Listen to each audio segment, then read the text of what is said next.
நடந்ததை வந்து நம்ம பேரண்ட்ஸ் கிட்ட ஷேர் பண்ணலாம். இன்னைக்கு இந்த மாதிரி நடந்தது அந்த மாதிரி எல்லாம் சொல்லலாம். நிறைய பேரண்ட்ஸ் அதை ஏங்குறாங்க. ஸ்கூல்ல என்ன நடக்குதுன்னே தெரியல, நம்ம இவகிட்ட இருந்து நம்ம எந்த விஷயத்தையும் வாங்க முடிய மாட்டேங்குது, நம்மளுக்கு ஏதாவது தெரிஞ்சுக்கணும்னா அவங்களோட ஃப்ரெண்ட்ஸுக்கு ஃபோன் பண்ணி கேட்குற மாதிரி இருக்குதுன்னு நிறைய பேரண்ட்ஸ் சொல்லியிருக்காங்க. இப்போ பாப்பாவே நம்ம கூட வந்து இன்ட்ராக்ட் பண்ண வைக்கலாம்ல. அப்போ அந்த இடத்துல ஃபோன் இல்லை அப்படின்னு சொல்லி பார்த்தோம் அப்படின்னா டெஃபினட்டாக அந்த குழந்தை வந்து காலையிலேருந்து என்ன நடந்தது, ஏதாவது ஃப்ரெண்ட்ஸ் கூட சண்டையா, இல்லை மிஸ் ஏதாவது திட்டினாங்களா, அந்த மாதிரி ஒரு காமனான விஷயத்த வந்து பேசுவாங்க. இப்போ பேசுறதுக்கு நேரமே இல்லை, வந்தோடனே அவங்க பாட்டுக்கு ஃபோனை எடுத்துக்கிறாங்க. இந்த மாதிரி பண்ணுறதுனால என்ன ஆகுதுன்னா அவங்களுக்குள்ள ஒரு மன அழுத்தம் ஏற்பட்டுருது. ஏதாவது ஒரு சின்ன விஷயம்னாலும் அதை வந்து ஷேர் பண்ணுறதுக்கு ஆள் இல்லாமல் அவங்களுக்கு வந்து காமனாக ஸ்ட்ரெஸ் ஆயிடுது. இப்போ பெண் குழந்தைகளாக இருந்தால் அவங்களுக்கு வந்து இதனால் வந்து வெள்ளைப்படுறதோ இல்லை வந்து மென்சுரல் ப்ராப்ளம், தைராய்டு இதெல்லாம் ரொம்ப காமனாக வந்துடுது. இதே பசங்களாக இருந்தால் அவங்களுக்குள்ள என்ன ஆகுதுன்னா எதிர்காலத்தை குறித்த ரொம்ப ஒரு பயம். அப்போ தேவையில்லாமல் நிறைய செக்ஷுவல் ரிலேட்டடான வீடியோஸ் எல்லாம் பார்க்குற மாதிரி ஆகி சின்ன வயசுலேயே வந்துட்டு அதை பற்றின ஒரு தாட்ஸ் வந்து ரொம்ப ஜாஸ்தியாகிடுது. ஸோ படிப்பில் வந்து அவங்க டிஸ்ட்ராக்ட் ஆகிறதுக்கான வாய்ப்புகள் இருக்குது.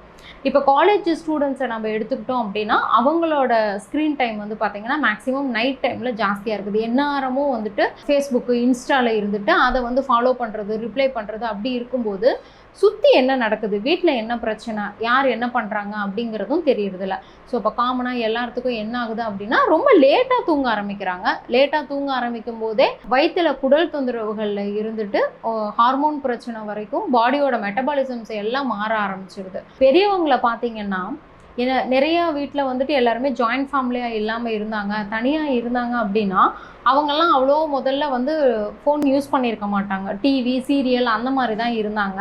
ஆனால் இப்போ மாற மாற என்ன ஆயிடுச்சுன்னா அவங்களுமே ஃபேஸ்புக்கில் வீடியோஸ் பார்க்குறது அந்த மாதிரி மாறிக்கிட்டதுனால எந்நேரம் ஆனாலும் நைட்டு வந்து நிறைய பேர் கண் முழிச்சு எந்நேரமும் அதுலேயே வந்து வீடியோஸ் பார்க்குறது, இல்லை சேட் பண்ணுறது, ரிப்ளை பண்ணுறது அந்த மாதிரியெல்லாம் இருக்காங்க.